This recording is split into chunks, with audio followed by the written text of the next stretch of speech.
Hi guys, and welcome back to my channel, Homeschool Made Simple. I'm Diana Shepherd, and I wanted to kind of touch on like a part 2 of my last video, which was actually my first video. And the topic was when I tell people that I homeschool, they sometimes immediately say, well, I could never do that.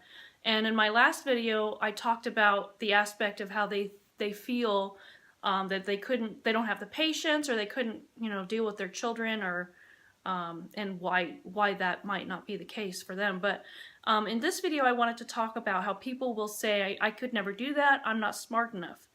And what I wanted to explain was that I'm not smart enough. I don't have a bachelor's degree. I don't even have an associate's degree. I never finished college. I have a high school diploma. That's it.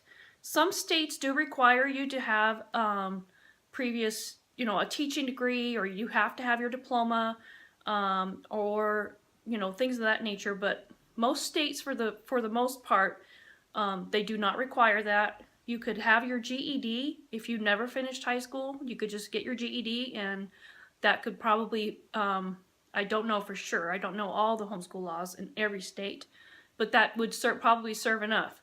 So my point is, you don't have to have a bachelor's degree or a master's degree or a teacher's degree or teaching certificate in order to be able to homeschool your children. What you do need to have is the passion and the love of seeing your children grow and succeed and really learn. And when you have those moments where you're going over information with them and you see that light bulb come on, it's just, there's no other feeling like it. There's nothing else to, it's just one of the best feelings in the world. If if your children are really young, before kindergarten, and you're the one who gets to actually teach them to read, that just is amazing. It just feels so wonderful to see that world open up for your children, and for you to be able to have that experience instead of, another teacher getting to experience all that joy. You're keeping it for yourself and your family, and it's just great.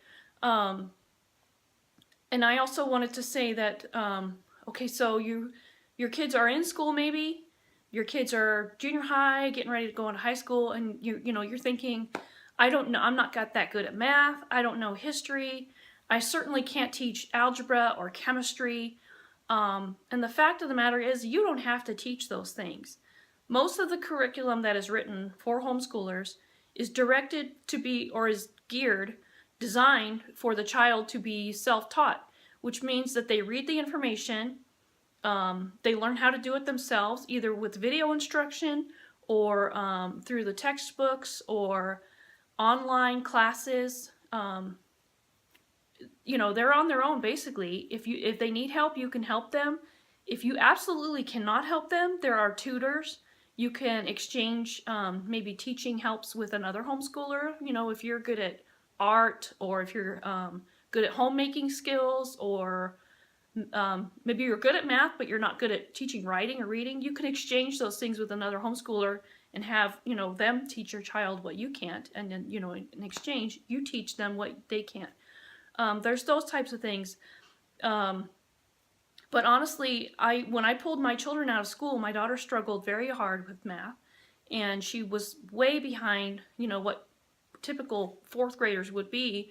She didn't understand multiplication and division, and so that was part of the reason why we started homeschooling. So my goal was to help her see, or grasp those concepts, which I know multiplication and division. I can teach those things myself. Teach her the way that I learned in school, and which I did. I helped, I used a couple of different curricula to help her, her see, have that light bulb moment turned on for her. And the curriculum that I used at the time was Matthew C, and it came with video instructions, and that kind of really helped her to see, another method of teaching it than what she learned in school. And any concepts that she didn't quite understand with the videos, I helped her with that. And even now, she's in high school. My son is in high school. She's actually getting ready to graduate this year. They're both studying Algebra 2, Algebra 1, and I'm not the best at math. I went through algebra in school, but I'm not a master at it, so I can remember some of the things, and I remember, when I went through college, it helped to refresh that skill in my mind. But mostly, they're using online courses. They're learning on their own. The online course teaches them the concepts, gives them plenty of practice, and helps them, get wrong and keep practicing until they get it mastered. And that's really, I don't have to worry about that stuff. I help them go through their other subjects. If they don't understand something that's is teaching in history or science, I just kind of help clarify it a little bit. But I'm technically not the teacher. I'm just kind of an administrator, teacher's assistant, I guess, would be the equivalent in school.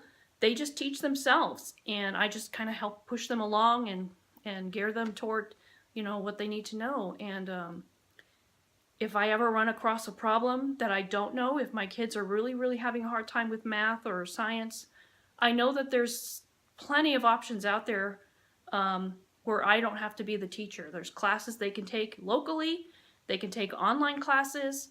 So my point is, you don't have to be the smartest person in the world. You can do this, and I encourage you to give it a shot.